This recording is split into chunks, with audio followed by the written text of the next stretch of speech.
We'll call this meeting to order. This is the City Commission workshop for the US 27 Clewiston Corridor Vision Plan. Today's date is February 22nd. Time is 5 p.m. Would you all stand for the pledge and we'll recite the Lord's Prayer. Our Father, who art in heaven, hallowed be thy name. Thy kingdom come, thy will be done on earth as it is in heaven. Give us this day our daily bread, and forgive us our trespasses, as we forgive those who trespass against us. Lead us not into temptation, but deliver us from evil. For thine is the kingdom, and the power, and the glory forever. Amen. I pledge allegiance to the flag of the United States of America, and to the republic for which it stands, one nation under God, indivisible, with liberty and justice for all. Thank you.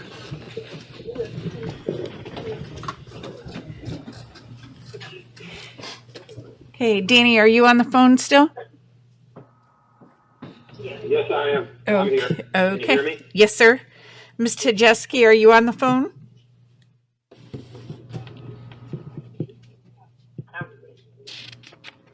Ms. Tajeski? Yes, I am on the phone. Thank you. And the We'd city like attorney may be. Mr. Brandenburg, do we have you also? Are you on the phone? Yes, Mayor, I am. Thank you very much. Yes, sir. Mr. Hood and Victoria, we're very appreciative of you being back again this evening. We're going to get some more good information and move forward. And Ms. Tajeski, we appreciate you being online with us. At this time, I'm going to turn the meeting over to our city manager. He has managed the bulk of this and looks for direction. Okay. So we're going to let him. Again, thank you all. As the mayor just pointed out, I thank you all for being and participating, being here again.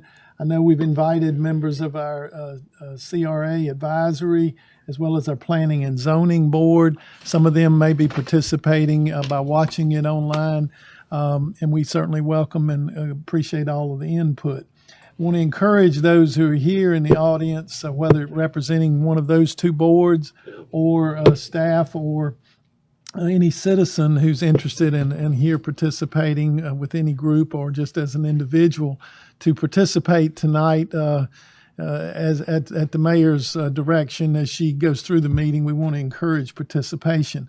We don't really have a presentation tonight like we had at the last meeting, but as the mayor pointed out, we have the representatives from DOT and their consultant here and represented on the phone to answer questions and speak about process and so forth.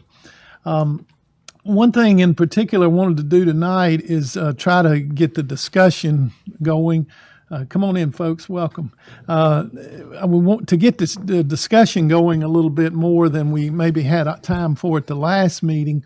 And I hope this will be the focus of this meeting, is to talk about a few of the, what I don't necessarily want to call it low-hanging fruit, you overuse that common term, but things that we might could accomplish. I know that's something on a lot of people's minds in a relatively near term, that might not be as overwhelming as some of the more expensive elements of the plan that it would take to accomplish. But there are some items that I think fall within that category. And I got a couple of staff people I want to bring us up to date on those items as we get into the discussion. The goal tonight, of course, if it gets to that point, is let this continue the process of the commission studying the report and hopefully reaching a consensus that you're ready to calendar it for consideration of a resolution as requested by FDOT of the city so that they get feedback on your acceptance of the plan. And that doesn't lock us into necessarily each detail as we talked about at the last meeting, but it gives us direction that we can move forward in developing plans and budget requests and prioritization of projects that we would request funding from other agencies. One other piece, we have at least one county commissioner here, and I don't know if any others are listening, but we have had conversations at the staff level with our county partners in Hendry County, and we're very interested, obviously, in their feedback in the coming weeks. And maybe Vitor can tell us about, or if he's been the one communicating with Margaret at the county level, their planning person, about the discussions they're going to be having, because we'd obviously like the county to opine at some point on its portions of the area that are impacted outside the city limits.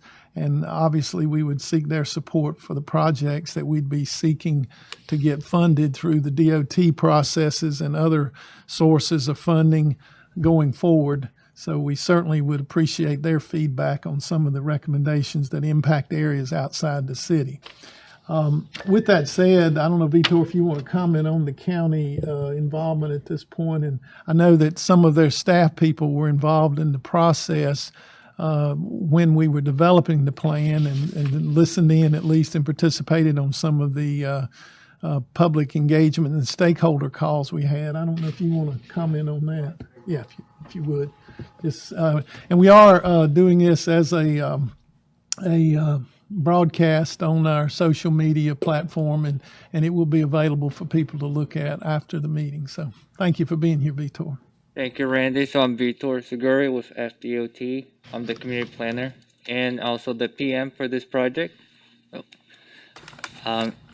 So after we had the meeting, I spoke with the county and the HRTPO, and they had similar questions as the commissioner had in terms of the feasibility, the timing, the process of getting it done.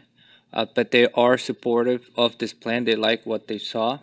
But their main concern is what are steps that we need to take and make sure we're coordinating with HRTPO and the county so that it is also in their plans and in their radar, things that are coming. So funding can be coordinated accordingly, but they are in support of the plan.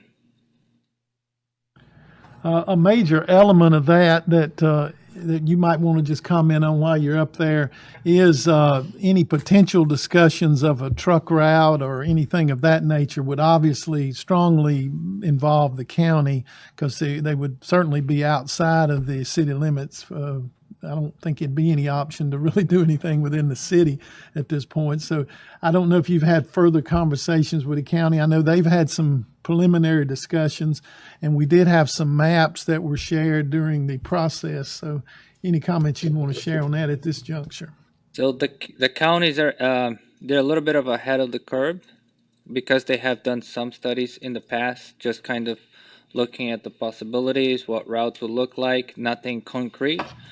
As Randy mentioned, we had the conversation, and they're in the works of trying to push the ball forward, even on that matter of the alternative truck route, or if you will, that's kind of the name that we're calling alternative truck route, that would take trucks a little bit not away from the city, but have a more clear path to that is not congesting the thoroughfare through the city. So they are working on it, and we have to kind of collaborate a little bit more with them. They're not in the part of the process where FDOT and the HRTPO and the city has to kind of put more effort into it. I think that time will come, and FDOT has already, I'm not sure if it's programmed, but it's planned for a study of that type as well. So we'll be coordinating efforts with the county so we don't duplicate what they already have done and things that they already started. And we're definitely going to be including the city. When the time comes, there will be outreach to the public. It will have the involvement of city commissions. It'll be a full-size study, so everybody will be involved and see what's the feasibility, what's the best location for it, how is it going to work, the details. So, but it is in the plans. We're just waiting for the funding to come through, the timing to be right for the study, so that it can move forward. And the last comment I wanted to ask Vitor to comment on before I make some specific items that I'd like us to discuss to sort of maybe get the juices flowing a little bit.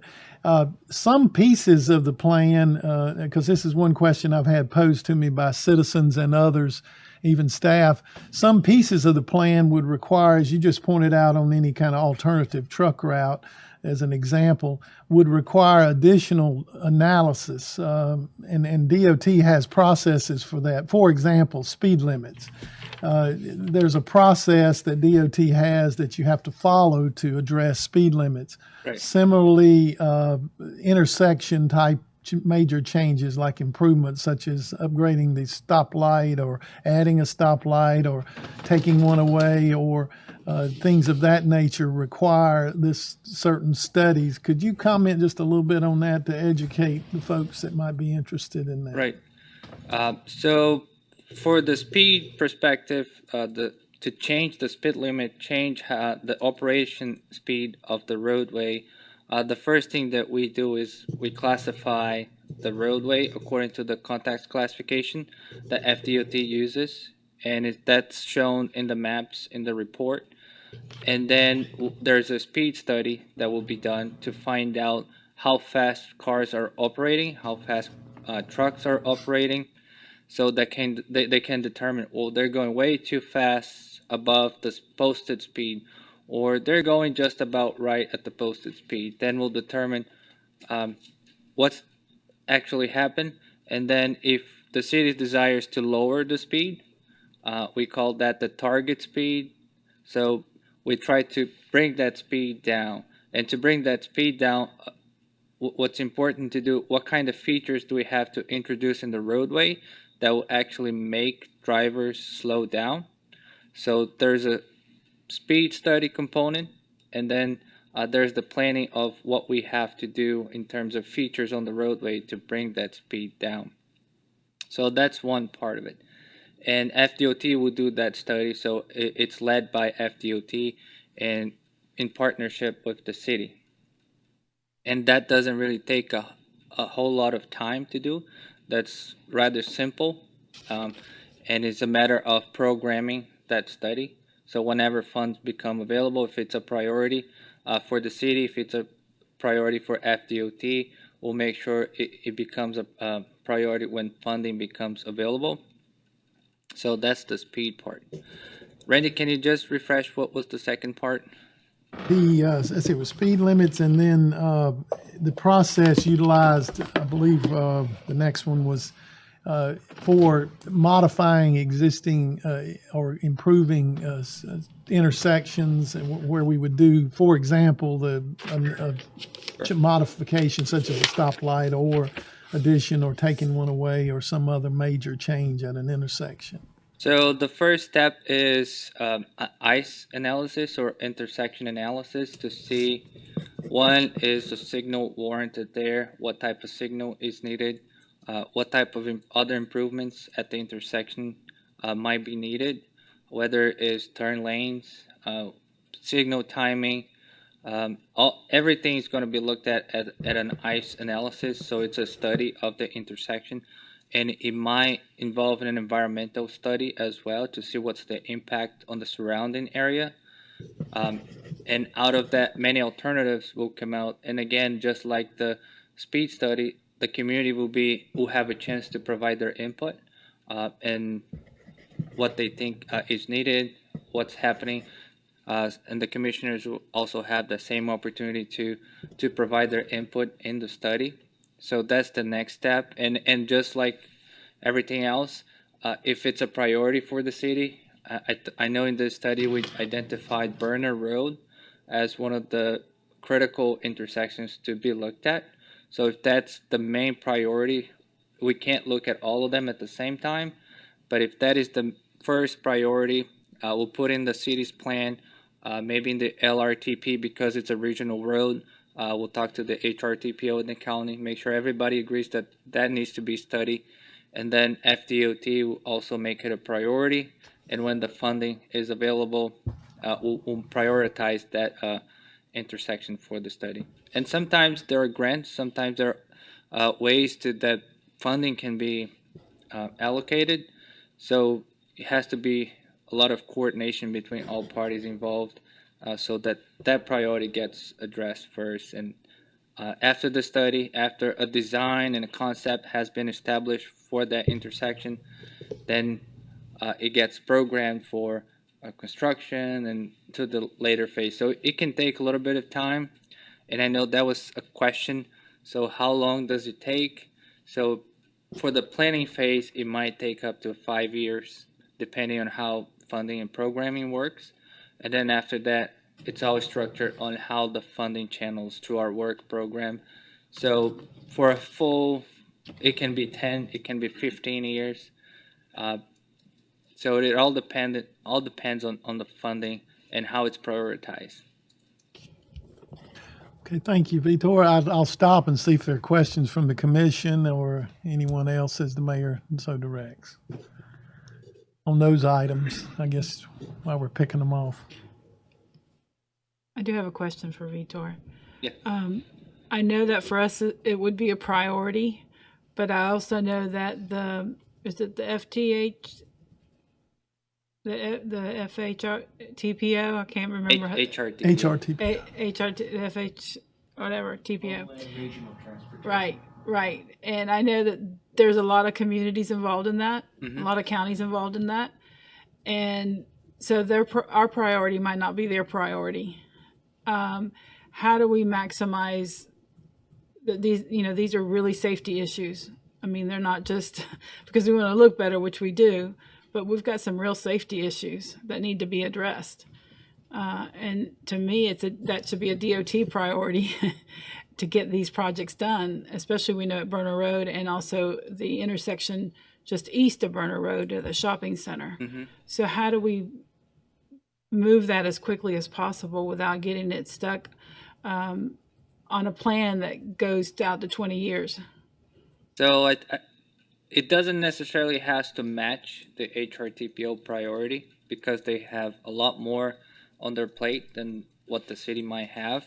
So it would be good to meet with leadership at FDOT and work out, really stress the importance, the safety component, other components that brings into the light how important it is for the city to make that intersection work.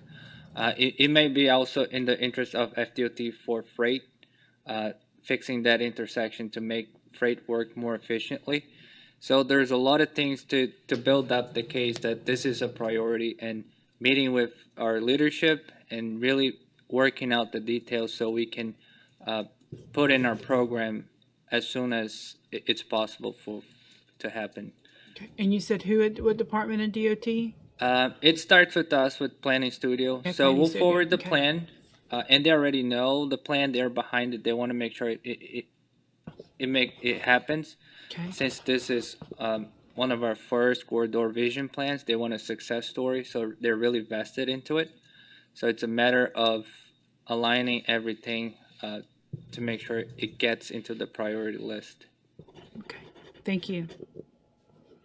And I think I sent an email to Randy. We're going to schedule a meeting so we can actually go over each of the steps in the plan and see who are the persons within FDOT who needs to be involved, so that we can push the ball forward on each item and see which one of those we can maybe put ahead.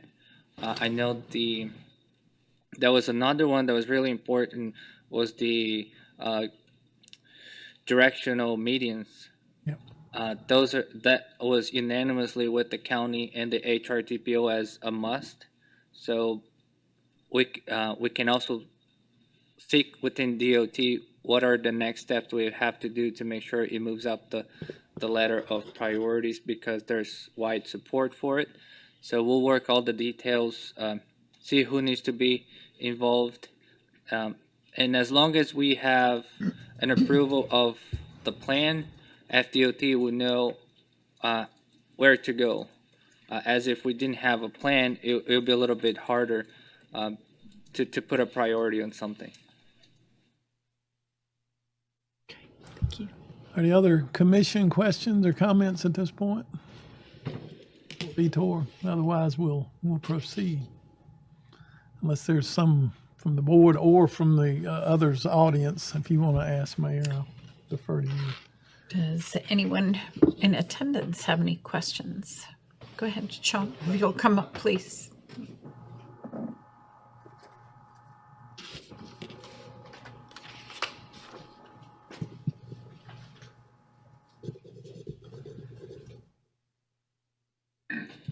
Vitor, if you want to stay close, you'll have to answer. Public Works Director, City of Clewiston, Sean Scheffler. I was wondering. I keep hearing this tagline, "Looking for a truck route to eliminate some of the truck traffic going through Clewiston," which I think is necessary. But I'm also a little bit concerned that sometimes truck routes cause communities to move over, and it kills the community that they're trying to save. What kind of stopgap theories do we have in there to prevent something like that from happening to Clewiston? We had a couple of discussions. Thank you, Sean. I did not prompt him on that one, but thank you. The 2 points that were made during our discussions of developing the plan is we're not talking about a high-speed bypass, interstate kind of development. Who knows what the future has? That could be someday an alternative, but I think we'd be seeing hopefully a route that would be time-wise and suitable for trucks, but most likely in the early stages in particular, I would be surprised if it even involved new routes. For some portions, it might be use of existing routes. That's example not too far away that I just saw is I think there's an essence of that in a couple of nearby communities that they have truck routes that don't have stoplights, that do not have as low a speed limit as you do through the core of cities, below 45 kind of thing. So there are a lot of examples out there of truck route development that evolves over time, because any truck route would take a period of years to just identify and develop. And particularly, it's got to have some attraction to it to get the trucks to take it, either through speed or fewer lights or things of that nature. So, Vitor, if you want to comment on your experience with that or comments, I know you heard some of the discussion we had in previous meetings. That was a concern we got when we first started, when the topic first came out, and that's why we need careful planning when we do this truck route. And if it happens, I'm not saying we are going to actually build a truck route, but it has to work for the city. So it's not going to be, as Randy's saying, a highway, and there are other places where it worked well, because it diverts some of the trucks. It doesn't divert all the trucks. Timing is kind of a key word.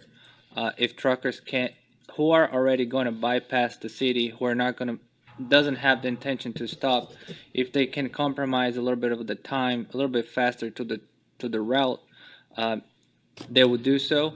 But if they need to any attraction, anything that the city will provide, and they can do so in a comparable time, going through Clewiston, they'll use the city US 27 existing. So it's just a matter of carefully planning. Not only the route, but what's going to be allowed to be built and developed around that route, so the town doesn't shift. So that is defining the intent of that new road and defining what actually is going to be captured at US 27. So it's a really kind of fine-tuning how you're going to develop those two roads, and thinking about how truckers are actually going to use. So when we do that, we'll probably involve the truckers to get their input, see how they're going to use and how it's going to benefit the city, because the last thing we want to do is build something that's going to hurt the economy and hurt the city. And the final comment I would make on it, having had some experience with this in another community, the always the challenge is somewhat of a chicken and an egg, because you probably need it before you get it in most cases. And the difficulty is when it starts being adverse impacts on existing businesses, where the traffic volume reaches the point that you have bottlenecks or clogs or more accidents or all the other negative implications, such as inability to cross over from turn lanes because of the volume of traffic doesn't give you sufficient brakes. There's a lot of factors that drive that discussion to where a community may need it before it's built. And if you're in that situation, the drive to have it, that alternative, it gets a lot stronger at some point. And then you'd also do an analysis, how many businesses really benefit from the through truck traffic versus the implications, the negative implications it has for locals and others who are trying to negotiate the city streets, crossing the thoroughfare, trying to get to businesses. So it can have counterproductive effects to have a system that attracts a volume of traffic that's really not utilizing the city and providing much of an economic benefit. Thank you, Vitor. And thanks for that question. I don't know if there are any more, Mayor. Does anyone else have, we should come up to them. If you would state your name. Dan Mobet, Clewiston. I do not know the details or anything about this plan, but I'm looking FDOT is involved. Are there any plans on modifying or moving the truck weighing area just outside Clewiston? Trucks go from the slow lane to the fast lane, then slow down to get into the truck stop, then get again, starting slow, go into the fast lane and into the slow lane, while the cars are moving at 65 miles an hour. Any chance that that could be modified or something different be done regarding that while we are planning all this?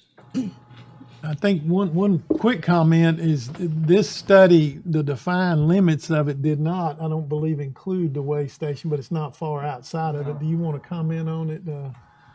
So we didn't look at it, but there are ways. So if we are adjusting the speeds throughout the city, and as development gets built next to the weight station, eventually those will sort itself out.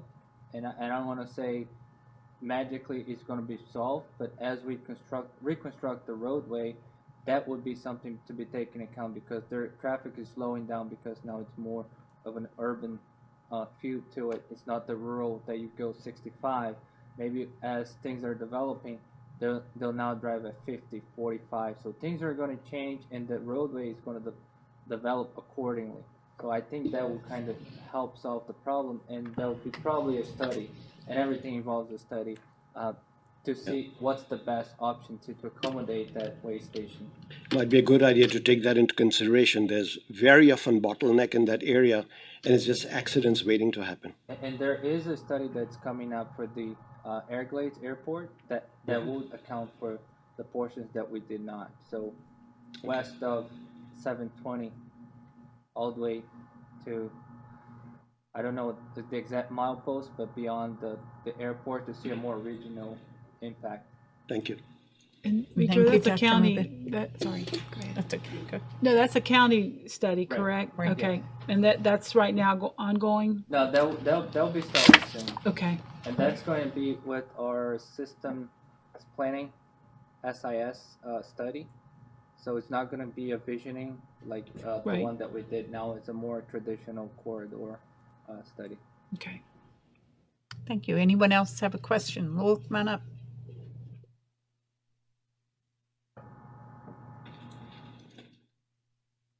I'm Lowell Hughes. I thought the interesting part of the conversation was talking about safety issues and trying to slow the traffic down. I'd like to suggest that we step up traffic enforcement by the city police department. That's a simple solution, and word gets around within 30 days. You're not going to have much of a speeding issue because word gets around pretty good in the trucking business. For 30 years, the city of South Bay had their own police department before they switched over to Palm Beach County Sheriff's Office. There was not a speeding issue in South Bay because people knew when you get to South Bay, you slow down. I think it's a simple solution and would take effect very quickly, and you won't need a DOT study of whether you should lower the speed limit. If you make the speed limit 10 miles an hour, people are going to drive 15. So traffic enforcement, I think, would be a good preliminary step to take. Thank you. Thank you. Anyone else have any questions? Mr. Martin? Okay. All right. We'll move on then.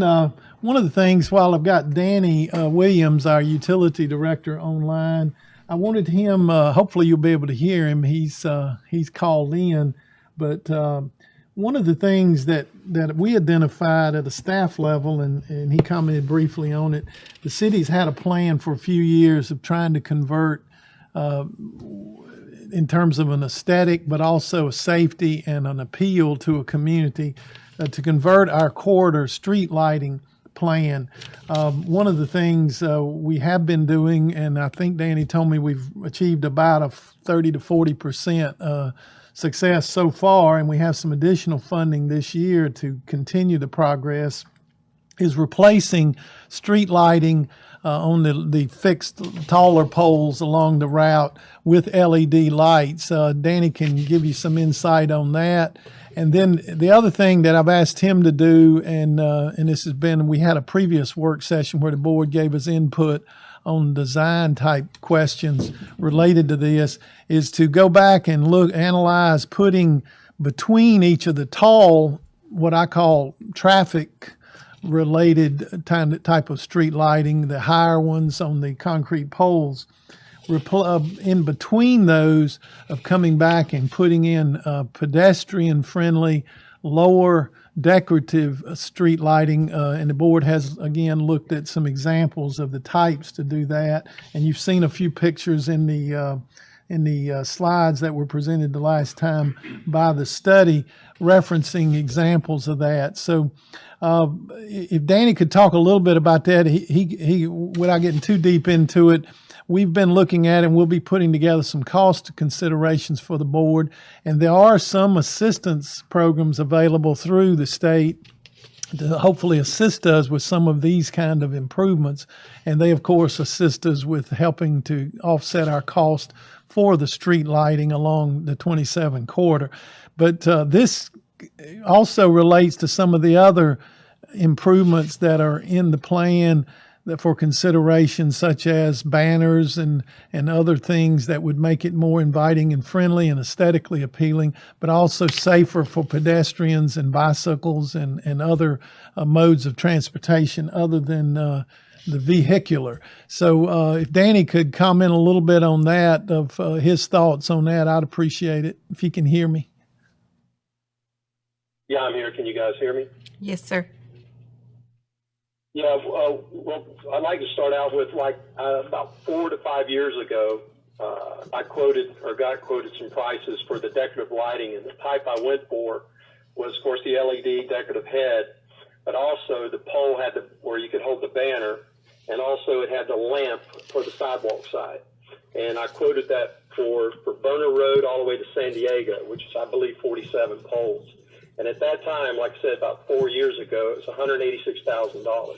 So you can, probably 2 or 3 years, at least a 4 or 5, 6% increase of that. But one of the things we started doing now is we're converting the poles we have with LEDs with new heads, and just kind of getting an idea and see if we get any comments on them. We put about 20 of them out through 27 if you go through there at night and look at them. It makes the pole a lot nicer looking, and plus it's a huge savings. But again, with this corridor, I would really like to go back and look at decorative lighting and start getting some pricing for that. Like Randy and I were talking today, he was talking about lamp post in between our bigger poles along the sidewalk, which is doable.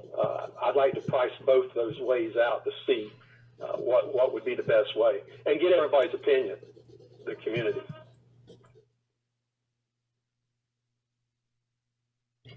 Any questions or comments from the board? Comment? No, I know we've talked about them, and I think you've even given us some looks or that we need to come up. Right. We just need to make a decision, and I think that was part of what we were going to do on the Main Street corridor, because it's part of the CRA. That's right. So that I think it was important, especially partnering with DOT on this whole project. The lighting is critical. And then when we talked about the bridge project, to keep it all seamless, keep it all the same. And the next step of that would be if we develop a seasonal banner program or whatever for accentuating either holidays and or events, and then something that would run the rest of the time. Those are pretty commonplace, and they also tend to help with this whole concept. I'll defer to Jay with the consultant who developed it. Things that help narrow or do whatever to slow traffic down because they Enclosure. say it again. Enclosure. Thank you. I couldn't find the word. So some of that discussion we had previously on that.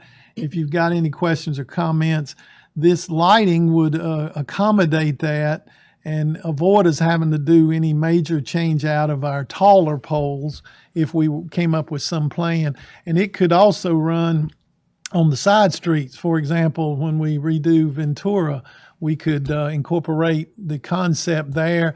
We've got a few of them now on Central. There's some older ones. You know, we have some in other park locations, and there really is no Central. We've got them at the John Boy. There's not been a design that we've been consistent with, and that would be something we could correct over time. As some of them get replaced, you could have an adopted theme or design that you choose, and we could add those. But we think the corridor might be a good place to start with that. And some of the funding that is in this year's budget from the CRA funds anticipated to be received could be directed towards a pilot or a first phase, if you will, of this that's already accounted for within our city budget. If the CRA Advisory Committee had input into that and the commission made a decision as the CRA to utilize some portion of those funds for that.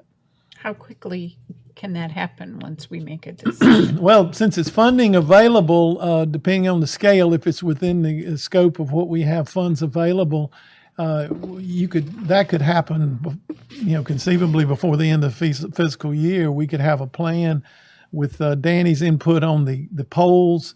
That's where I guess the one missing piece we don't have now, and then develop a plan for the other pieces of it. But the street lighting concept could be something we could accomplish within the current fiscal year, or at least start it within the current fiscal year, if that were a priority. Randy, I'll just point out that the graphic behind you, it actually shows sharing the pole. Yep, that's one of the options. So that's the overhead, this is the pedestrian, and then these are the banner program on there. And again, one of the thoughts is you could maybe do a first phase of this in the core that's defined in there, the central part of the older part of town, which I guess would depict close to something like what we're seeing here. But thank you, Jay. Any comments or thoughts on that piece as an item that we could move more quickly on than some of the others that Vitor described with DOT, and the larger scale of funding are going to take more time in working our way through the HRTPO and so forth. So we have new people on the commission. If we have Danny bring back those examples that he had, along with the examples that we had for the bridge, so and that the we pricing can and so pull forth, the trigger we can do that. and make a decision. Yes. Okay. All right. Thank you, Danny. Okay. Going back to something that Vitor commented on, there were some comments from the board members during our last workshop about setting priority locations. For example, the two that I've heard the most comment about, well, three actually, is Burner Road and that one east of it. I'm sorry. The McDonald's. Yeah, the McDonald's, the two shopping center crossings. Those are the things that, regardless of how long it takes, if we don't start it by making that request and getting it into the funding cycle, the same discussion we had about Ventura and the paving, we need to set some priorities on that in the near term for the priority locations that you're going to pursue and get those out there as Vitor described, so that we can start realistically pursuing the funding for that.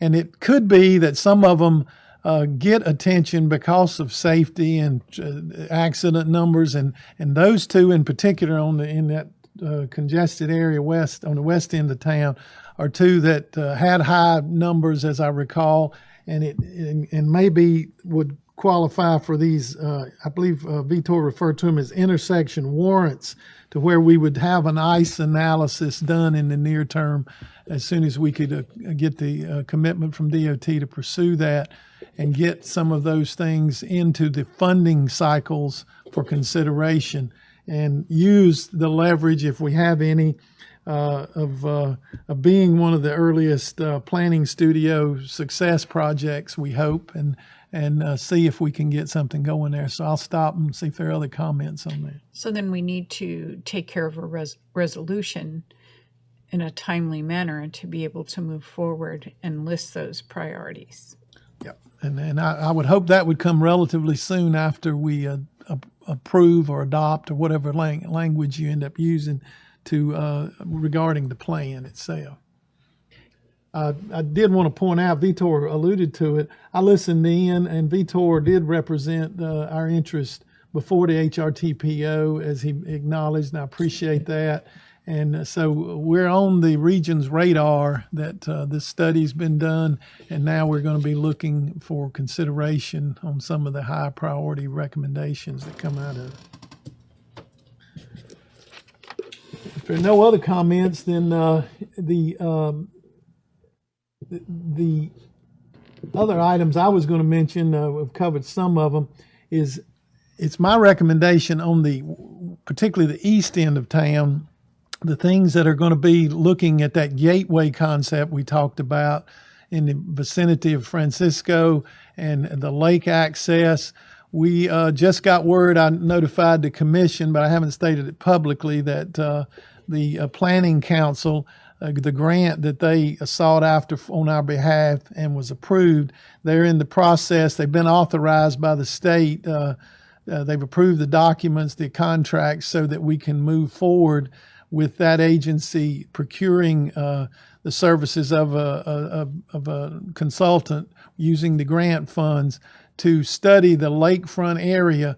And I think we ought to mesh those two efforts, whatever we're going to consider happening in that Francisco area and that portion of 27 as a gateway to the lake, that we overlap those together and let that be part of it, because particularly the development of Francisco into the lake, I think, is something the commission members have spoken about as an item that needs attention, and coming up with a design, first of all, and a part of that study, we can hopefully have a product that pops out to show us something like we've seen in the city along 27 for that corridor. We've seen the effort that Jay did for the area there just east of Francisco and some of the ideas for that.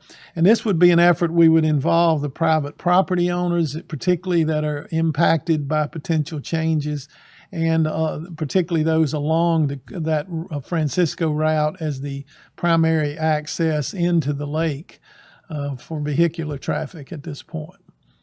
I don't know if anybody wants to comment further on that process or anything related to that. Can I just ask Yes, a question? ma'am. I know that there's folks in the audience and maybe even watching tonight that didn't see the full presentation of the last time. But since we've talked about the Brunner Road intersection, and we've talked about the McDonald's crossing, and then now Francisco, and I know you just put it on there, can we go back and look at each of those so that everybody in the audience can see those, and we can, Jay, you could kind of talk about the options there? Great idea. Thank you, Mayor.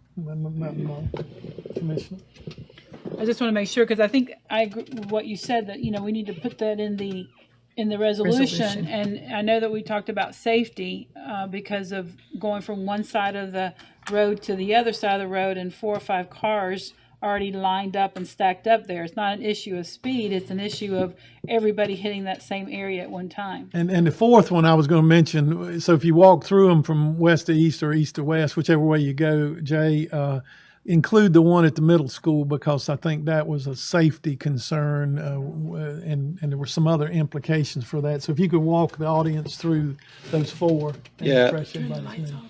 Sure. I'm Jay Hood with SNME. We're helping FDOT with the design and the entire report. So one of the things that we did is we looked at. I'm actually going to back up a bit. Can everybody see this here? Can y'all see okay? Okay. So this is interesting. This is crashes. There's a lot of data that goes into this, but this heat map kind of shows you where the issues are. And so this is actually out towards the middle school and there at Burner Road and at the Walmart. So you can see that bright yellow. It's just like the weather radar. That's saying that's a real caution area. But all throughout, you can see that there's crashes that occur primarily at the intersections. So if we just walk through these intersections one at a time, the first one was really at Burner Road, and one of the things that we noticed when we were out on our site walks, especially, is the fact that there's not crosswalks on all the intersections or on all the legs of it. So what happens, especially when you have a long spacing between traffic signals, people start taking risks because they're like, well, I'm not going to walk a half a mile to cross the street because that's essentially what you're asking them to do. So ultimately, we'd like to have, again, by slowing down the traffic, that's going to help. But so when you get to the intersections, though, people, even if they want to cross over here, they're still inclined to cross there instead of taking the extra time to cross the street, cross again, and cross again. So it just makes sense where we have an intersection, where we have traffic signals, we need to be able to cross on all four legs of that intersection. So that's one of the recommendations that we're making. And that's considered a protected intersection kind of scenario like you see down here. If I could interrupt you, Jay, just Sure. for a second, the footnote to that is we can do these things in phases, some things, and we can do them in layers. We can address through DOT and a source of funding things such as sidewalk installation and crosswalks and safety features without waiting for the grander plan for something larger to occur to the whole intersection. So that's another thought process. And Sean can comment for newer members and anyone who's interested. We have got some approved funding to fill in a few gaps of sidewalk in that vicinity, particularly the McDonald's and the Wendy's area and along San Luis further out. So we've got some current funding in the cycle in the next few years already approved to address some of those minor sidewalk needs, but we don't have funding to address these crosswalk major issues. And go ahead. Well, no, that's good. And so one of the big vision pieces on Burner Road, which again, it's not easy and it's a longer term type of thing though, is again, you've got the protected intersections which are just good, safe intersections, 4 quadrants, and you're separating the bikes from having to ride in the lanes and those kinds of things. But one idea is to actually go in and put a roundabout at Burner Road. Burner Road has enough dimension that you could actually fit that in. DOT has done that on multi-lane roads before. And one of the things that I got called out on, not called out, but when we look at slowing people down, I love the idea of enforcement. That will absolutely help. But when we look at speed, we look at it as what's the road, how fast do people want to go? If there's no interruptions, people just want to go straight. So it's called like the design speed. The design speed on this road is, you could go 65 miles an hour on that road easily because it's straight forward, it's wide, it's easy to travel. So there are things that we've introduced into the plan, and the 3 key things, one is enclosure, that's bringing up, things alongside the road, and so that gives you a sense of movement. when telephone poles, when you were a kid, and you'd look at telephone poles out the car window when you were in the passenger side, and you'd get that rhythm going. If you didn't have anything beside you, you don't get a perception of speed. So that's the enclosure. So you want to bring things to the edge of the road. The other one is deflection. And deflection means just what it says. How can you move the road so that the driver has to slow down a little bit? And a roundabout is a great way to do that. Because now, even if you're at 60 miles an hour coming into this roundabout, you've got to slow down on the roundabout. And then when you come out on the other side, you're going to be going 25. So instead of accelerating, now we pair that with enforcement. We pair it with these other types of strategies to slow people down. There's a better chance that they'll go slow. And if we can slow it down, it's going to be safer. If we have crashes out here, which we will have crashes, they will be less serious than when people are going at high rates of speed. And then the other one is engagement. And engagement means having activity, not just the physical design, but activity out. So in the core, we've even introduced parallel parking out there. And again, so that's engaging people. We've got a trail alongside the road.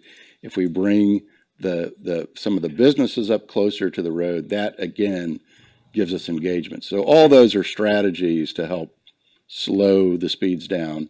And it really, they all help make it a walkable corridor. And there's a lot of people walking on that corridor, believe it or not. So we saw them walking at schools, groceries, shopping.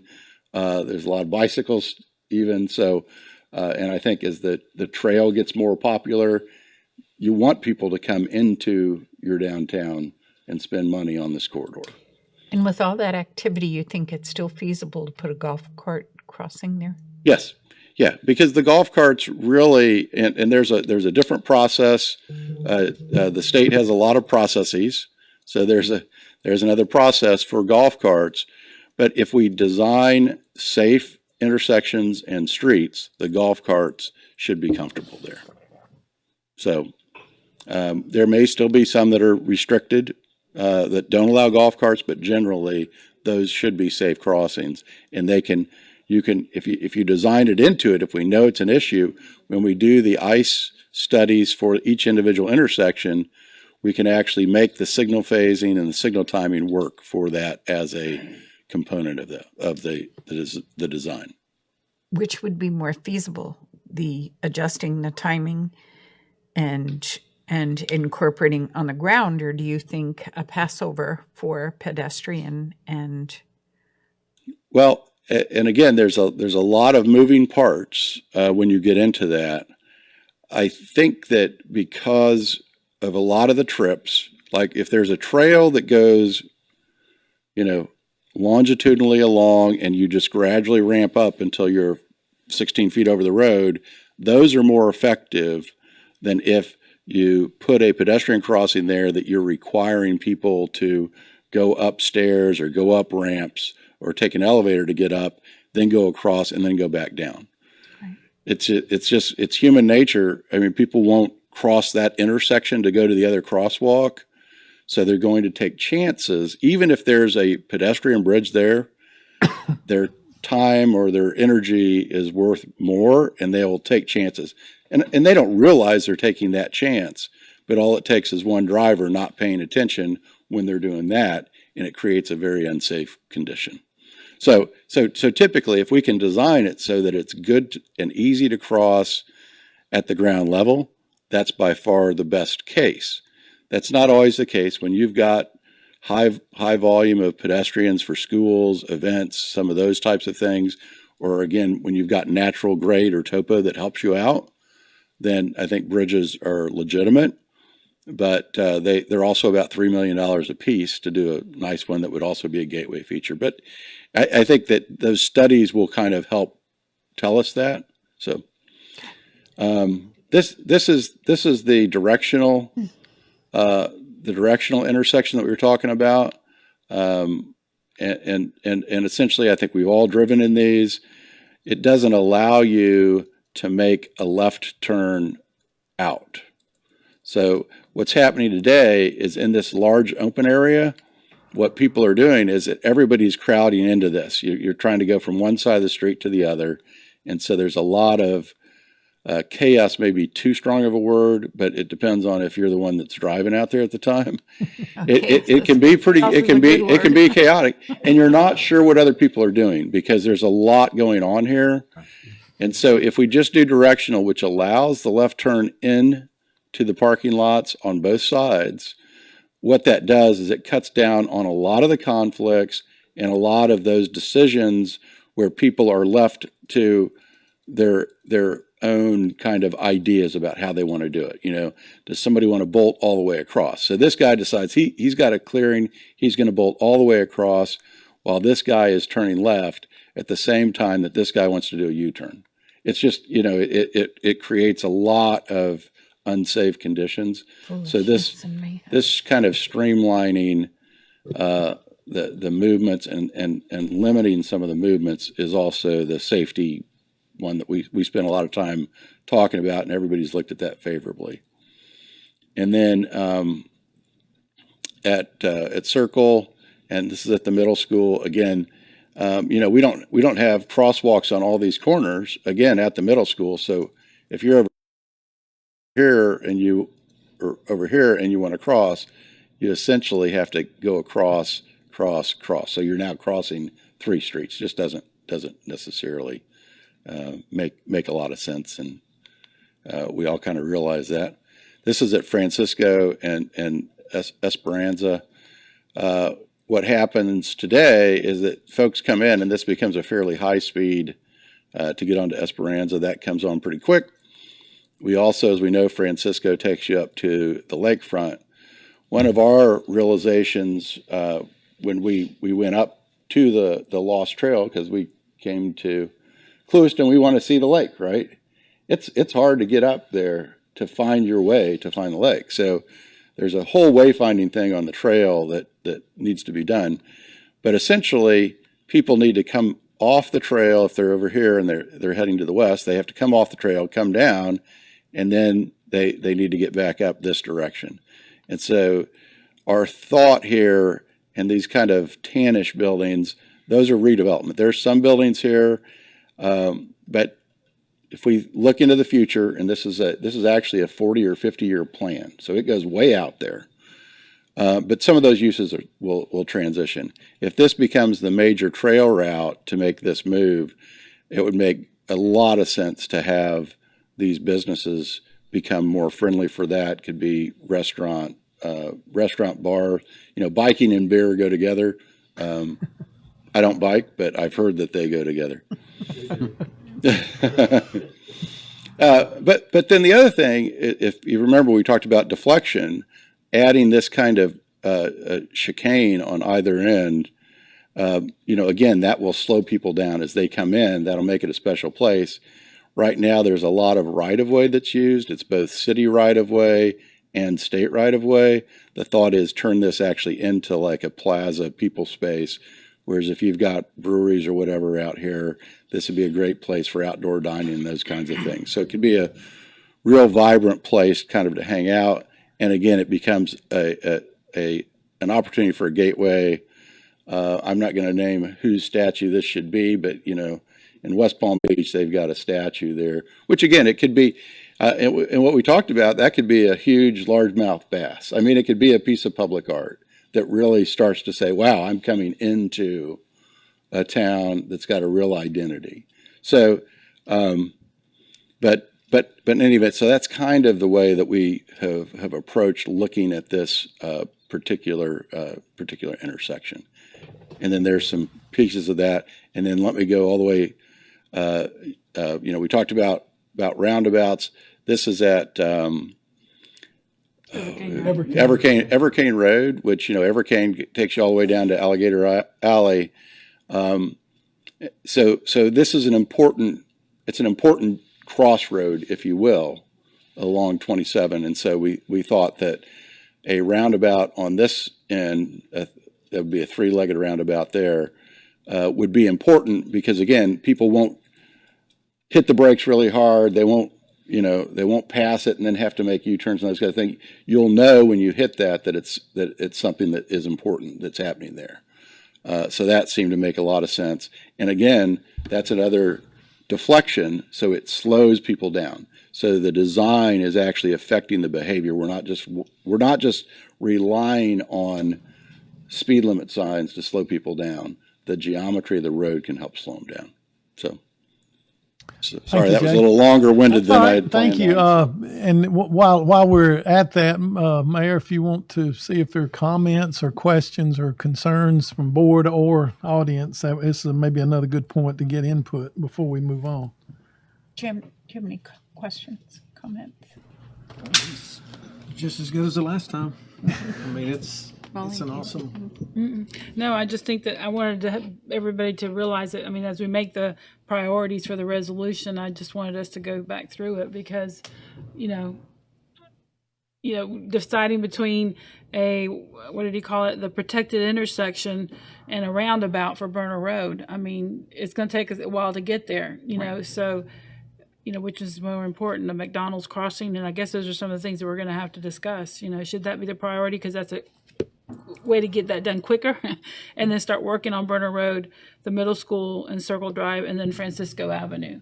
Those are all part of the, whatever that acronym you guys use. But to me, the safety issue of that McDonald's intersection is important, as well as, of course, Burner Road and the middle school, and then Francisco Avenue for sure, because that's the first red light coming into town. And so, but I love that. Honestly, my favorite is that Evercane Road roundabout, and that's not even within the city limits, but that to me is critical for the future because there's so many coming in on the east end of town. And just a footnote on that, I don't usually travel that road this early, but I had the opportunity recently going to the east to go at an hour. I don't normally go through there about 6 a.m. or 6:30. I was shocked at the traffic using that intersection. Some of you, and I assume they're going to the plant or somewhere. I really was surprised. I do not like roundabouts, but if there was one place that would be the biggest benefit, Right, I think right that's there. it. I agree. Yeah, there's quite a few accidents there. Yeah, that one's one of the brighter spots. It shocked me, some of the traffic accidents and volume at that interchange. Okay. Jeffler, you have a comment, question? I have a question. We are talking about 3 roundabouts. Well, 3 options that they listed, one on the east, one on the west of town, and somewhere on the west, and then 720 it looks and then like. the possibility of one at Burner. Those were the 3 that were listed in their plan. Yes, I think the answer to my question is that we are talking about 3 roundabouts at 720, at Evercane, and at Burner. Well, that's what we're talking. Yeah, they showed it at 720, but I think in the narrative you said somewhere in that vicinity, west of town. With those 2 projects, Evercane and 720, or wherever it is out there, those will be state-funded, state operation. That really, other than the design, doesn't have anything to do with Clewiston's funding at what we do inside our limits. That's correct? And the county would have to get engaged in that discussion as well. While you're up there, Sean, could you comment, just update the board, particularly for our newer members? I'm not sure. I guess we can go back to the one that shows the McDonald's area and the Burner Road. The sidewalks that are planned soon coming, I think next year or whatever, if you could just point out which ones. About 3 years ago, we got with the Department of Transportation when we were talking about sidewalk needs in Clewiston, and we identified the fact that the sidewalk stops right there at the entrance into the shopping plaza where the McDonald's is, and that there was a significant amount of foot traffic going over to the Walmart. No sidewalk, so we requested one that was approved. But at the same time, we were trying to hook all of our amenities together, and the golf course being the biggest one, we know there's no sidewalks on the west or the south side of.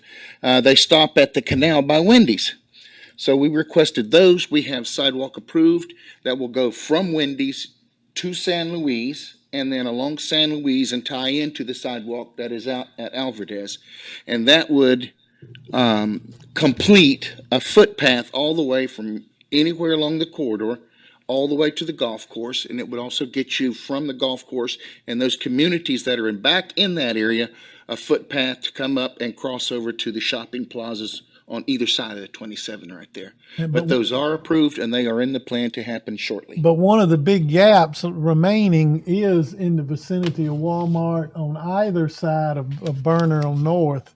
We don't have a sidewalk, and that's a real missing piece, if you will. And there's some challenges in there on the north side to getting that done. But that's an area I think that jumped out at me, because there is a lot of walking traffic in the vicinity of that, and would probably be a lot more if there was a safe route. Yeah.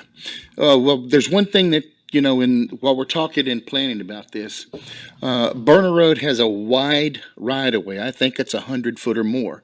And on the south side, it's 4-lane with a divided median. That has not been done on the north side, but there is land available for that. So you're referring in this area, right? Yes.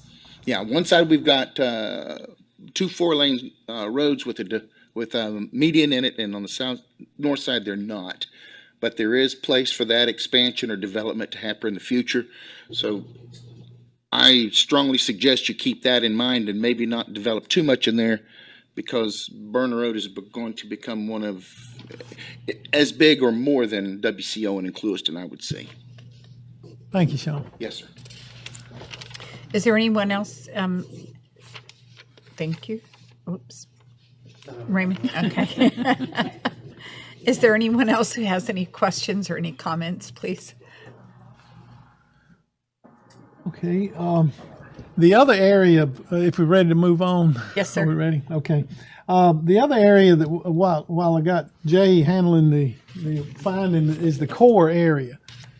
Another area that I think we could look at as a project, again, it might be in a different category of funding or whatever, and it could be an area that you'd want to use as your first phase if you have to phase in your lighting and banners and crosswalk improvements and things like that.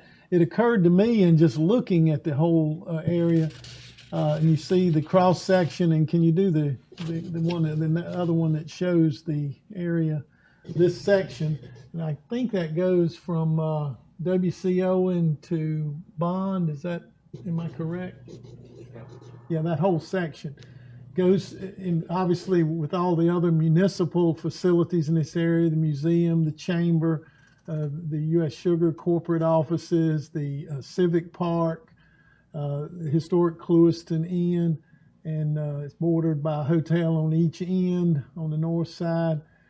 This area to me would be a really good consideration for a project, whatever category of funding and whatever that we could commence and look at the speed limits, because in the speed limit section it shows significantly modifying that section, and also the medians, addressing the medians. This is a more attractive section for doing something with the median controls, for eliminating the wide open 5th lane, center lane, suicide lane, as some like to refer to it.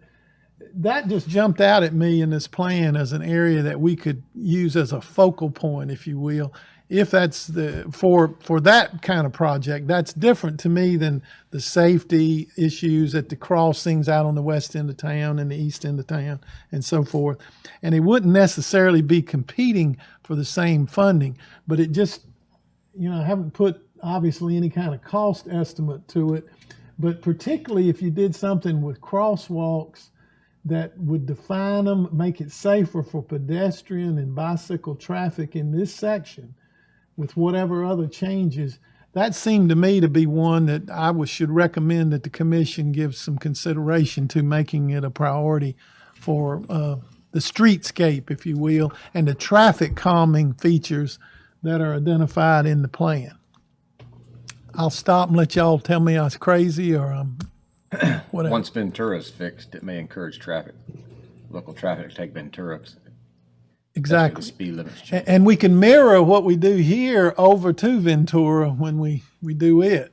with the design type things. And that's a very good point, because we have looked at Ventura becoming the local traffic thoroughfare, if you will, subordinate to 27 to hopefully get more local traffic on it. Yes.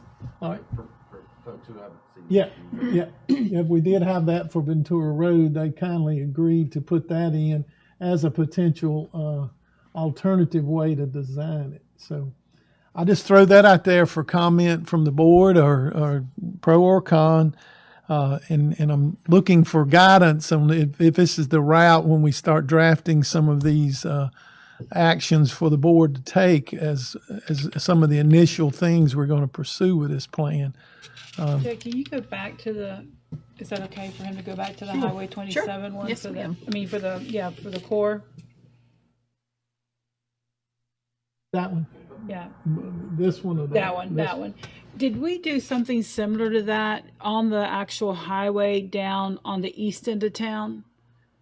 Because I'm just trying to, Randy, I just want to bring this up. I know that the core to me is really important, especially because of all the businesses that are there. But when we look at that plan right behind Kathy's shoulder over there, our revitalization plan, it starts on the east end of town and comes into town. And I'm just thinking that, to me, if we're going to mirror our project and trying to redevelop Clewiston, that we should look at that east end of town like that and coordinate it with that, so that we make an impact.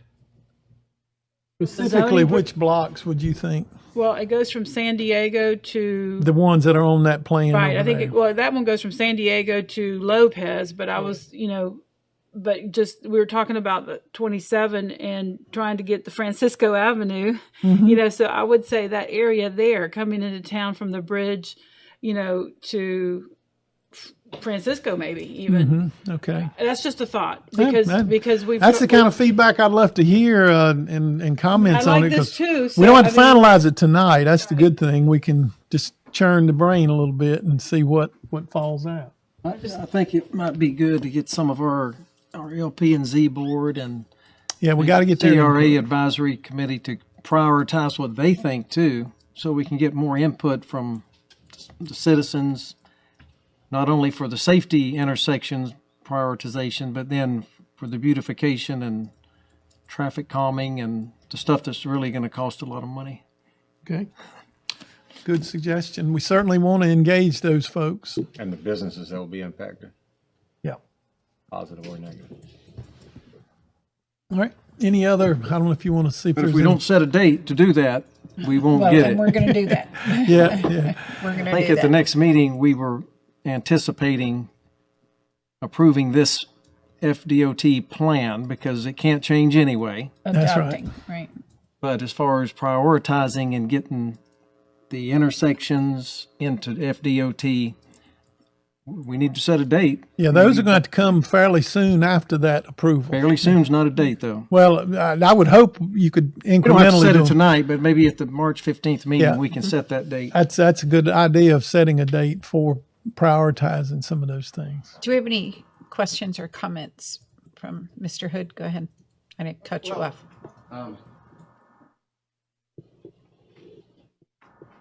I was going to say,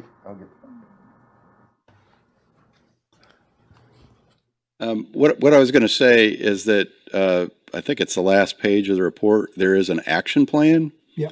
And that really kind of will help you as an outline. This, there's other things that y'all may want to do, but a lot of the improvements are outlined in this action plan. And so that would be a good place to start. I mean, it's got, there's, some of them aren't in a logical place because it's a certain type of project, but I think everything is there. So that's probably a good place to start as you're thinking about priorities. One of the other ones that's on there is the 3R plan. And so 3R is a midterm. It's probably 10 years. How often do they do a 3R VTOR? Is that every 20 years probably? Every 15 years.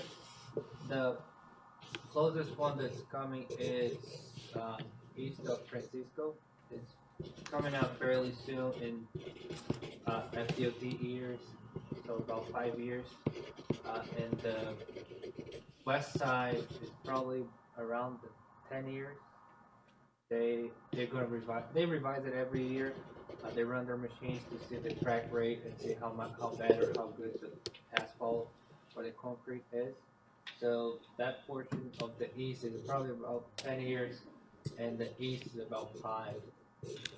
So what a 3R stands for is, and I had to actually look it up because we just call them 3R projects, but it's resurfacing, restoration, and rehabilitation.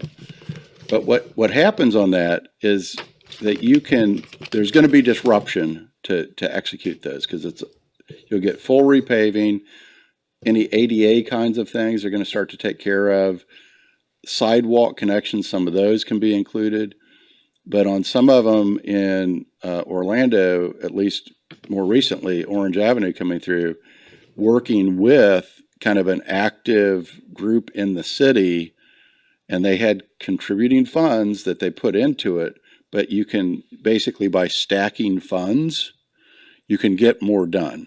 I mean, so while that the 3R project itself didn't necessarily pay for the landscaping, they did the landscape as a separate project to come in right afterwards so that they can actually do almost a full streetscape, but building the timing of that around the timing of the 3R project. And I've definitely seen curbs be moved. I mean, they're not going to totally redo all the curbs, but like little parallel parking things or kind of bulb outs on islands around parallel parking, they can do some of that in a 3R. And that 3R process it's not like a full brand new roadway design, but it's a design process. So there are public meetings and there's interface. So one of the things to think about is when are those 3Rs coming up and how can we start to implement some of this? Because it's all about money, right? And again, so that's why getting this adopted, so getting it in front of TPO, get it on the TPO's plans too, because they've got their LRTP, which is long range transportation plan, get these projects into theirs. And then the more that you can get these projects on everybody's plan, DOT likes that, because then DOT is saying, okay, they've talked about it, they've vetted it, it shows up multiple places, multiple times. That means it's going to be easier for us on the public involvement side. It's just going to, it takes putting all those pieces together. And again, my only thing is understand when the 3Rs are coming and see if you can't work some of these things into the 3R. That's an excellent point. Thank you Anyway. for reminding us of that. I remember you had mentioned that, or it was discussed previously, and that may actually drive some of the priorities for what we were just talking about. Excuse me. If I can just add. Yeah, go ahead, Victor. So that is a good point that Jay brought up about the 3R. And since we know in advance that there is a 3R coming in, let's say, 10 years, we can start already planning for it and preparing our funding so that when it comes, for example, Burner Road, the intersection, that complete intersection can be accommodated in a 3R if it's just completing the crosswalks, adjusting the corners, and maybe even a sidewalk if there's funding for it to complete the sidewalks on all sides. That can be done in a 3R, given that there are funding, and given that we do have time, so it's possible to get some funding in line for it. And also for the other crossing where the directed median, that can also be either a safety study, doesn't have to be a larger study to be done. It can be a safety project, so it can be moved up a little bit quicker if we can work out the funding. And that's what I'm going to talk to Randy and internally with FDOT to see how can we speed up some of these projects, how we can get up the line, and what kind of funding would the county and the city would have to work it out to make sure all the features are included, or at least the most important features are added.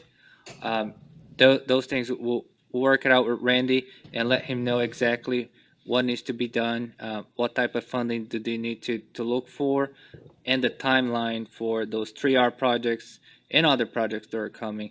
And that's going to be really important. Planning Studio is really working actively into finding out 3Rs 5 years before it becomes a project, so we can try to put more recommendations into it. So I think we can definitely work together, and I'll keep Randy and everybody up to date on when those projects are coming, when it's getting in a radar, because we're going to catch them before it becomes a project, so that all of those features can be incorporated. Okay. Thank you.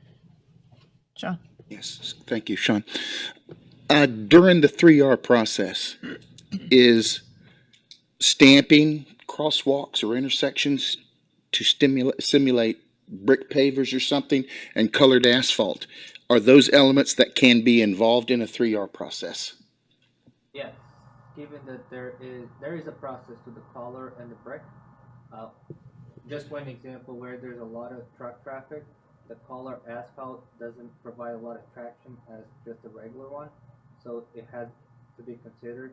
And also there are certain requirements in terms of the city ensuring that they're going to maintain the color pavement or the brick pavement. I don't know the exact logistics of it, but there is more to it. It can be accommodated if there's an effort from the city and FDOT to manage, because there's an extra cost to it. Yeah, there's a bit of a negotiation that goes on, at least some of these that I've been involved with. So if you've got a lot of movements, and I know you know that for other folks, if you've got a lot of movements happening, asphalt tends to, asphalt is flexible. So yes, it'll flex, you'll get ruts, those kinds of things. Concrete's better. So if you've got a concrete intersection, that's one of the things that you can do to help improve intersection performance and durability, is to put concrete in it.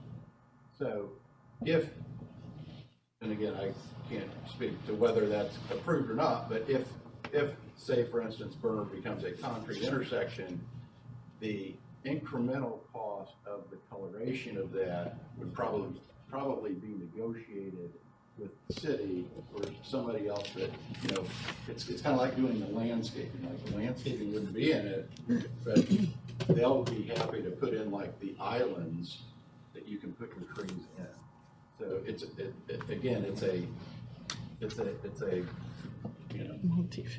give and take through that process. It was just interesting to me that I noticed there's been discussion and interest from most of Clewiston residents about the stamped or identified pedestrian crossings at these intersections that we're talking about making more safe. And when the 3Rs came up, it just naturally made me start to think, well, is that something that the DOT will buy into? Because it is a significant change in cost factor. Yeah. Okay. And since there are on the 3Rs, they're required to complete the crosswalks on all 4 legs. So they're already going to do that. So just add the cost and the logistics of, let's say, giving an upgrade. Like you're buying anything, and if you want to upgrade, you have to kind of negotiate and partner out, see how that can work in project. But it's definitely doable. And that's one of the things on this last time. It's all right. But that's why we're talking about partners here. It takes a lot of folks to get these done, and FDOT is really interested in partnering. And a partner means that the other folks have to bring things to the table as well. So, and what I found is that also, if the city has other projects or if they get other grants that they can apply to them, if I don't want to get too cliched, but if there's skin in the game from the municipality, the county, the city, that helps DOT a lot, because what it says is there's buy-in, there's commitment. So, Thank you. Do we have any other questions or comments? Commissioner? So then we need to move forward with a resolution to adopt. That would be, if that's a consensus, that'll be on your agenda for the 15th to consider. That's next step. And then we'll be having some additional conversations with FDOT and of course engage with the county to the extent that we need to support their consideration and then keep the board apprised of that progress. And then come back with some specific recommendations on these pieces that we've outlined tonight and any others that the board desires us to pursue. You're in agreement with the resolution? Yes, absolutely. I have a quick question on the resolution. If we say, okay, let's take Burner Road, for example. We say, you gave us two options here, roundabout and a protected intersection. I think, what was it you called it? It was a protected intersection? Yeah. We say, okay, we would like to go with a protected intersection because we know it's doable. We have sidewalks already there. We want to get this done as quickly. For safety reasons, we like to get this done. But your study shows, no, really and truly, y'all should have a roundabout. What happens at that point? That has a lot of public input. Okay. So you don't have to decide right now which Okay. one you like. So if our studies show one being better, we'll present what are the benefits of a solution, why it's showing up as the best solution, but ultimately you're going to decide which solution is that's going to best fit for the community. So if everybody in Clewiston does not want a roundabout and they want the protected intersection, we're not going to put the roundabout. But the study will just give you enough information to make that informed decision of which one to choose. Okay, so right now it's just the priorities of the intersection. Yeah. At this point, that's a very good point. By approving the plan, you're not selecting, in that example, a particular desired option, nor are you endorsing every other element of the plan. And that's something we'll have to, of course, convey to the county. There'll be tug and pull and everything else, negotiation and input with DOT and subsequent studies on specific examples. But when you give your indication of which ones are the priorities, that's what we'll focus those debates on and discussions. But that's a very good point. We're not asking you in whatever approval action is taken at the next meeting to say that everything in this plan, each of you 100% supports, because there's some alternatives and there's options and there's yet to be determined options that we haven't thought of yet. It's a plan, and but it is to keep it moving forward, and it does have weight in the sense that when we ask DOT or go and ask for funding, that they're going to, one of the priority questions is, has the local board endorsed this, and that this will give us that ammunition we'll need for that debate. And if I can add, so in projects like that, it might be that the protected intersection needs a short-term solution, and maybe the roundabout is something more down the road. So it's very open to the possibilities, so you're not being locked to Just what one. we show. Okay. Thank you. Good point. That's all the ones that I had, Mayor and Commissioners, for tonight. I guess just want to be sure that if there's other viewpoints or comments that are here, again, we'll be working with our partners with DOT and the county and the HRTPO to further flesh out some of these things. But we want to keep the ball moving. And so beyond next regular meeting, we would follow that with additional recommendations as we flesh each of these items out. But I appreciate it. You did have some input that I shared from other departments. If you had any questions on that, just funnel those to me and I'll get them addressed by the departments. I appreciate the inputs that we received, and I feel really positive and optimistic that this will make a difference. And it's it may take a while on some pieces of it, but some of it we can make a difference in the near term, as was discussed tonight. And I appreciate your thoughtfulness and input and agreeing to gather on this. And that's all I have, unless there's more that the commission wants to. Anything else? No. Anything else? Do we have We adjourn. a motion to adjourn? Do we have a second? Second. Motion and a second. All in favor signify by saying aye. Aye. Meeting is adjourned. Kathy.